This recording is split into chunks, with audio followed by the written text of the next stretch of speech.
Hello everyone, welcome to Kakao's Hideout. I am Kakao Kunani. Hello, so this is your free tarot reading video post. If you've been tagged, then this is it. However, this reading may also resonate with Gemini. So maybe may kailangang pagdesisyonan na kailangan balansehin rin yung side ng kabila. So, if there are two parties involved, parang kailangan mo ring makipag-coordinate dun sa kabila.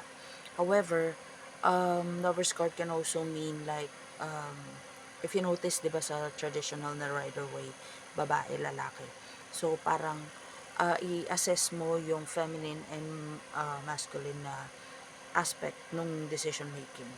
Like, alin yung logical, alin yung emotional. Are you happy with that decision or not? So, bottom of the deck is 10 of Cups. And this is a same-sex, pwedeng friendship to, pero with the kids here. So, there's a big possibility na this has got something to do with a same-sex relationship. Take it however it resonate. This is a general reading lang naman. So, pwedeng may ganong situation.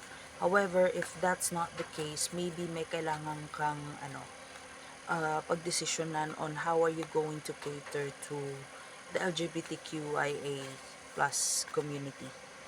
Let's say for example, you're building a business, or like maybe magpapatayo ka ng resort, tapos siguro yung CR kailangan mong lagyan ng LGBTQ na CR, parang ganun. Basta there is something about same sex na parang dapat kasali sila sa equation on whether on parang kasali sila sa equation sa kung ano mang sisimulan, kung ano mang pagdesisyonan.